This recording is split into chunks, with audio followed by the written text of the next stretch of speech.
right before I started this video, you've given all these people ample amount of time to come clean. But rather they decided to F you over. Yeah, I would agree.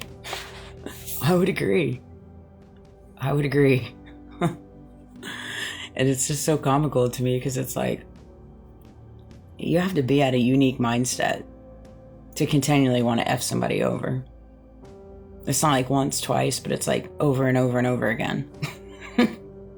It's like, and to me, I'm like, golly, could you imagine waking up in your day and going throughout your day of your actions and your choices and your free will and thinking, well, what can I do in my day to continually F somebody over or mess with someone or create more illusions or more tactics that's going to get one up on them or make them feel some sort of way or make them respond in a certain way or make them do a certain thing. And it's just like, it's so comical to me. It's just like, when did we move over to a life, a free will life that we've all been beautifully gifted, and decide to take our free will and our free choices and start making decisions like that? Well, I know it's coordinated.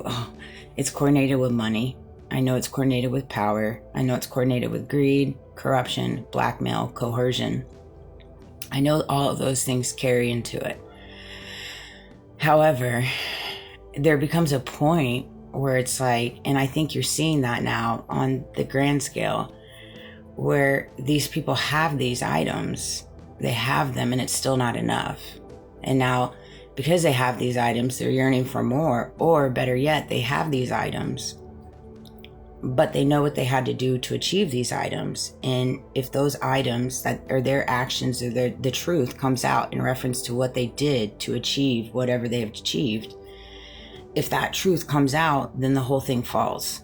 And so because of that, they're now having to double down and create manipulation, diverting, talking points, chaos, illusions, distractions. They're having to create all of these items to prevent that actual truth coming out that they did. And see, we're seeing that in so many grand scales, so many different realities, not only just mine, the world. And, you know, for me, in the last few years, I've been picking up on a lot of different situations and circumstances that would arise in my life that were man-made. And they were man-made by my family members. They were man-made by my friendships. They were man-made by the companies that I work for. They were man-made. And I know that. It's so prevalent. It's so evident. It's so evident. And when I started picking up on these things, I'm like, this doesn't make no sense. This don't make no bit of sense. I don't understand. But I walked through it because I didn't understand it. And to this day, I still don't really understand it. But I see it. I see it more clearly now. Before I didn't understand it and I couldn't really see it, but now I see it very clearly. And because I see it very clearly now, I'm able to pick up on things very much quicker. And I have a better understanding of it. And I'm able to piece more things together from the things that are happening now, from the things that happened a year ago, 2 years ago, 3 years ago, and be like, okay, well, this goes here, this goes here, this goes here. And for example, there's issues that my son and I went through in the last few years in reference to his medication going missing. And I'm going to unpack it pretty detailed because I want to talk about it. And we're going to go there. Because I know as well as I sit here that people put in certain circumstances, like if you've been put in a targeting circumstance, if you've been put in a gang stalking circumstance, if you've been put in a humiliation ritual, if you've been put in a smear campaign, if you've been put in whatever,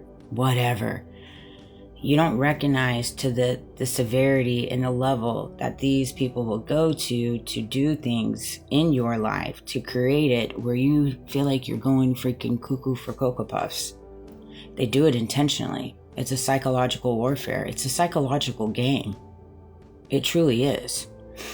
And see, when you are put in these said programs, you're put in these said situations, they sit back and they watch you, and they study you, and they get to know you, and they think they do. They get to know your mind, they get to know your thoughts, they get to know your actions, and they get to know in reference to what they think your response is going to be, what your reaction is going to be, what you're going to do, what you're going to say. It's all a game. It's all a game.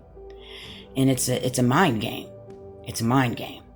And see, because we live in a world now where they are wanting to take control of the mind, it's not so much they're wanting to take control of the physical world, of the physical things. They're wanting to take control of your mind, all right? In reference to how you think, how you operate, how you respond, what you stand on, what you know within your heart of hearts, what you know within your mind, what is true and what's not true. See, there were so many times within my world where I had so many different variables moving around, whether that's people, places, or things that made no sense. It got to the point where it was like, am I going crazy? Am I going crazy? These people are acting absolutely outside of this world. And it's not normal to have such obscene situations come out of thin air. Out of thin air. All the time. All the time.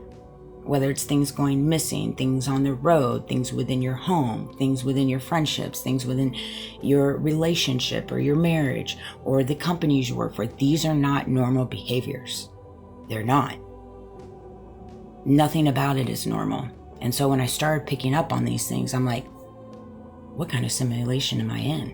What kind of simulation am I in? So I sat back and I went in and I started doing all the work on me because I knew I had no power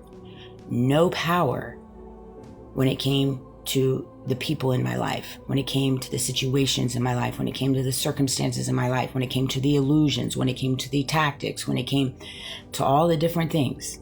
I had no power. The only thing I had power over is myself. That was it.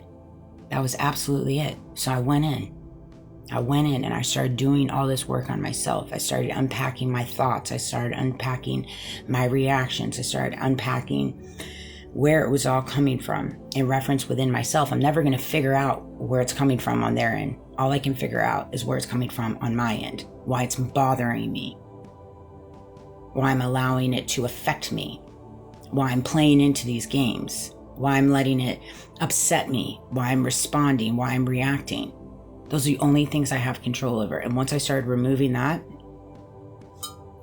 it was like ramped up. But I'm going to unpack in reference to the medications, my son, all of that stuff. Because they took it deep. They took it deep. And you have to ask yourself what kind of world we live in when we are amongst people in power, people with 3-letter digits, people with secret societies, whatever you want to call it, people with abundance, people with wealth, whatever, whoever you are and however you classify yourself.